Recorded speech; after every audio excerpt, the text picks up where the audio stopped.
अस्सलाम वालेकुम everyone, welcome back to our मिठास। तो मेरे प्यारे प्यारे दोस्तों, कैसे हैं आप सब लोग। तो आज मैं आप लोगों के लिए इस गर्मी के बरसात के मौसम में पूड़े बनाने की रेसिपी लेकर आई हूँ। ये बहुत ही झटपट से बन जाते हैं और बहुत ही डिलीशियस होते हैं। तकरीबन सबको ही बहुत ज़्यादा पसंद होते हैं और इतनी आसान रेसिपी जो आज मैं आप लोगों के साथ शेयर करने वाली हूँ, मुझे यकीन है कि आज से पहले आप लोग के साथ ऐसी रेसिपी किसी ने भी शेयर नहीं की होगी। फर्स्ट टाइम में ही आप इसको बहुत ही अच्छे से बनाकर रेडी कर लेंगे। तो आपने वीडियो को लास्ट तक वॉच करना है। साथ ही साथ अगर आप मेरे चैनल पर फर्स्ट टाइम हैं तो सब्सक्राइब करके बेल आइकन का बटन जरूर दबाइएगा, ऑल पे क्लिक कर दीजिए। इसी होगा कि मेरी आने वाली तमाम वीडियोस आपको फ्री को देखने। तो चलिए ये जी जनाब यहाँ पर रेसिपी को स्टार्ट कर लेते हैं।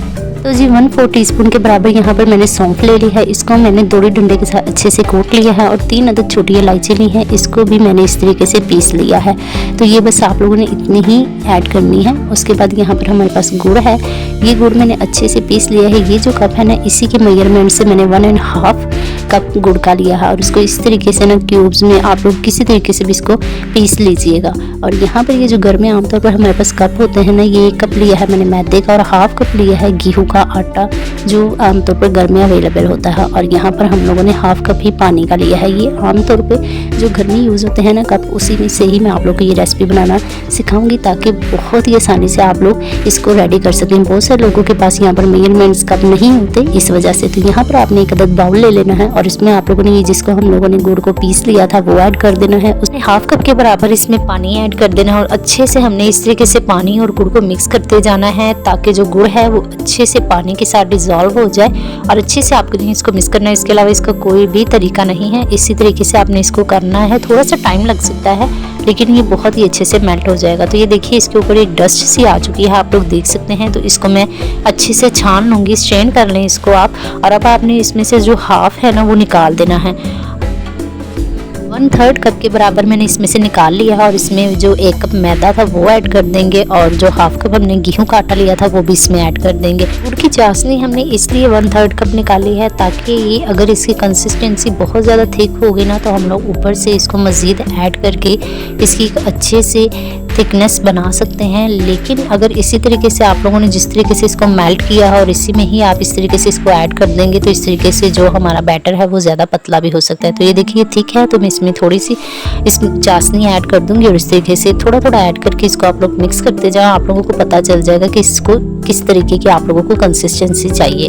तो ये देखिए मैंने थोड़ा सा और ऐड कर दिया है और मैं आप लोग को दिखाऊंगी कि ना तो ये बहुत ज़्यादा थिक होना चाहिए और ना ही बहुत ज़्यादा थिन होना चाहिए। सौंफ पाउडर ऐड कर दें, इलायची का पाउडर ऐड कर दें और इसके बाद इसमें केवड़ा के 2 वाटर मैंने ऐड किए हैं वो खुशबू के लिए। तो अच्छे से इसको भी मिक्स कर लेंगे और ये देखें आप लोग देख लें ड्रॉप्स किस तरह से गिर रहे हैं, इतनी ही इसकी थिकनेस होनी चाहिए। अच्छे से आप लोगों ने पैन को साफ कर लेना है, ऑयल से ग्रीस कर लें। जिस पे हम लोग आमतौर पर अमूमन रोटियां बनाते हैं उसको आप ले लें पैन को। और ये देखिए इससे तो ये बिल्कुल भी नहीं बनेंगे पूड़े हमारे। तो इस तरह से आपने गोल शेप का कोई भी डूंगा वगैरह ले लेना है और उसकी हेल्प से ये बहुत ही बेस्ट है। मेजरमेंट के हिसाब से अगर आप लोग मेजरमेंट कप ले लें तो उससे भी बेस्ट है। तो ये देखें इस तरीके से बहुत ही इजीली ये बनकर रेडी हो जाता है। जब इसमें बबल्स आना स्टार्ट हो जाए ना तो आपको पता चल जाएगा कि नीचे वाली जो साइड है वो पक चुकी है। ऊपर भी आप लोगों ने इसकी ऑयल लगा देना है। ऑयल ये बहुत ज़्यादा मैटर करता है, ऑयल में ये बहुत ही अच्छे से बनकर रेडी होते हैं। तो ये देखें दूसरी साइड से भी ये अच्छे से बनकर रेडी है। तो अब हम इसको निकाल लेंगे और जैसा कि आपने दिया यहाँ पर हमने पूड़ा बनाकर रेडी कर लिया है, जिसे हम लोग बरसाती पूड़ा कहते हैं। तो ये देखिए बहुत ही झटपट से बहुत ही आसानी से कितनी खूबसूरत से इसकी लुक आई है। उसी तरीके से आपने बाकी सबको भी बना लेना है। पहले नीचे ऑयल लगाना है आप लोगों ने और फिर आप लोगों ने इस तरीके से इसको ऐड करना है और जैसे ही ऊपर बबल्स आएंगे आपने इसकी साइड चेंज कर देनी है। ठीक है जी व्यूवर्स, ये आप लोगों को बहुत ही ज़्यादा पसंद आने वाले हैं। आप लोगों ने ज़रूर इसको ट्राई करना है, ये बहुत ही डिलीशियस बनकर रेडी होते हैं। तो फाइनल लुक की तरफ चलते हैं। तो ये देखिए माशाल्लाह अल्हम्दुलिल्लाह हमारे यहाँ पर बरसाती पूड़े बनकर रेडी हैं। उम्मीद करती हूँ आप लोगों को बहुत ही ज़्यादा पसंद आए होंगे और अगर वीडियो ज़रा सी भी आपको पसंद आई है तो चैनल को सब्सक्राइब ज़रूर कर लें और लाइक भी ज़रूर कर दिया करें। ये आपकी तरफ से हमारे लिए प्यार होता है, एक मोहब्बत होती है, हमें हमारी वीडियो के बारे में आउटपुट मिलती है कि हम अच्छा काम कर रहे हैं। तो ये देखिए मैं आप लोग को तोड़कर भी दिखा रही हूँ कि ये कितने सॉफ्ट और फ्लफी बने हैं। तो इजाज़त दीजिए आपके अपने चैनल फ्लेवर ऑफ मिठास को अगली वीडियो तक के लिए। अपना बहुत सारा ख्याल रखिए। अल्लाह हाफिज़।